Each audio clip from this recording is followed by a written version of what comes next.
রাজপথে সমঝোতার জন্য এগিয়ে এসে পুলিশের গুলি খেয়ে পেট ঝাঁঝরা হওয়া রাতুল এখনও বেঁচে আছে। মানুষের কাছে হাত না পেতে নিজের চিকিৎসার খরচ মেটাতে চালু করেছেন ফুড কার্ড, যাতে অ্যাটলিস্ট নিজের ট্রিটমেন্ট নিজেই করতে পারি, কারো কাছে বোঝা না হতে হয়। এই জন্য আর কি ফুড কার্ডটা দেওয়া।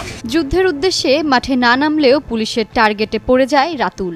এরপর পুলিশ রাতুলকে অকথ্য ভাষায় গালাগালি করে। গালাগালির এক পর্যায়ে পুলিশ রাতুলের দিকে তেড়ে এসে প্যান্টের বেল্ট ধরে টানাটানি করে এবং পুলিশ তাকে সাইডে যেতে বলে। এরপর সে যেতে না চাইলে সাথে সাথে পুলিশ শটগান ঠেকিয়ে গুলি করে। ১৯ জুলাই ভয়াল সেই দিনের এমনই ভয়ঙ্কর বর্ণনা দিচ্ছিলেন ধিক ধিক করে টিকে থাকা সংগ্রামী ছাত্র রাতুল। ১৯ জুলাই যাই মানে উত্তরের দিকে, কোথায় কি লাগতেছে আমি ফার্স্ট এড যাওয়ার এক সময় পুলিশ আমাকে টার্গেট করে যে আমরা দৌড়াদৌড়ি করতেছি, ফার্স্ট এড দিচ্ছি, হয়তো বা আমরা আর কি এই আজকের দিনের ইন্ধন যোগাচ্ছি বা সবাইকে ইন্ধন যোগাচ্ছি। মেন কালপিট মনে হয় আমরা, পুলিশ এটা মনে করে। তা আমাকে তো আগে থেকেই তারা টার্গেট করছে। তো দুজন পুলিশ তাদের টিম থেকে দৌড়ে আসে আমার কাছে, এসে ডিরেক্ট আমার কোমর বেল ধরে ধাক্কাধাক্কি করতেছিল যে সাইডে চলো, তোমার সাথে কথা আছে। আমি বলছি আমি সাইডে কেন যাবো, তা আমি বলছি আমি যাবো না, এইটুকুই। তো সাথে সাথে তারা আমাকে মানে শটগান ঠেকায় ফায়ার। বৈষম্য বিরোধী ছাত্র আন্দোলনে আহত রাতুল চিকিৎসা নিয়েছেন উত্তরা আধুনিক মেডিকেলে। সরকারি ফাউন্ডেশন থেকে রাতুলকে রেফার করা হয় সিএমএইচে।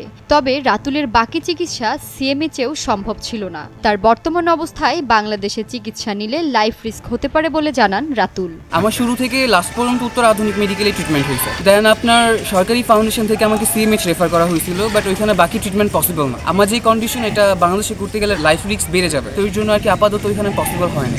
রাতুলের বর্তমান শারীরিক অবস্থা জানা যায় তার ডান পাশের কিডনি সম্পূর্ণ ড্যামেজ। এবডমে ৫৫% কেটে বাদ দেওয়া হয়েছে এবং যে কিডনি ড্যামেজ সেখানে প্রায় ১২ থেকে ১৮টা প্যালেট রয়েছে। অ্যাবডমে রয়েছে প্রায় ২২০টার মতো প্যালেট, যেগুলো বের করা কঠিন। আমার ডান পাশের কিডনি পুরোটা ড্যামেজ, অ্যাবডমে 55% কেটে বাদ দেওয়া হয়েছে এবং এখনও যেই কিডনি ড্যামেজ এটাতে আপনার ১২টা থেকে 18টা প্যালেট শুধু কিডনিতে, আর অ্যাবডমে প্রায় এখনও ২২০টার উপরে প্যালেট আছে। এগুলো আর কি বের করা খুবই টাফ। আর কিডনি যে ব্যাপারটা, তো আমার মূলত এখন ট্রিটমেন্টটা প্রয়োজনই শুধু কিডনি। দিনে ২ বেলা পেইন কিলার আর সাপ্লিমেন্ট নিতে হয় রাতুলকে।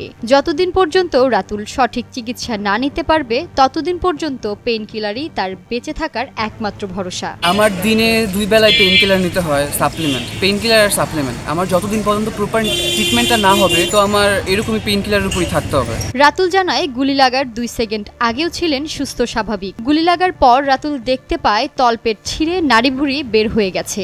তখন তো আমি মানে পুরাই অবাক। 2 সেকেন্ড আগে ছিলাম সুস্থ স্বাভাবিক একটা ছেলে, এখন নিজের এই দিন দেখতে হইলো।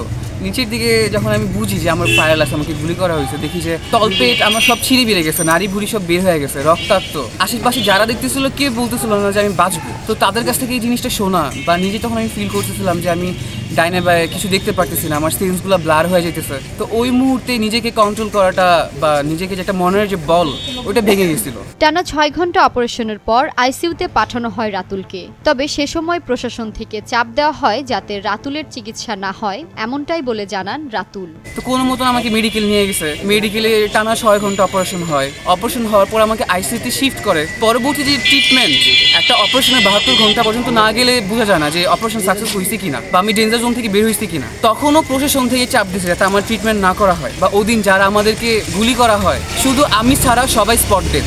জুলাই স্মৃতি ফাউন্ডেশনের প্রধান নির্বাহী মীর মাহবুবুর রহমান স্নিগ্ধ বলে, এখানে নিম্নবিত্ত থেকে শুরু করে উচ্চবিত্ত সবাই খাবার নিতে পারবে। এখানে খাবারের কোয়ালিটি ভালো, এবং ওদের খাবারের যে প্রাইসটা, সেই প্রাইসটাও অনেক সাশ্রয়ী। নিম্নবিত্ত থেকে শুরু করে উচ্চবিত্ত সবাই এখানে আসার উপযোগী এবং এখান থেকে খাবার নিতে পারবে।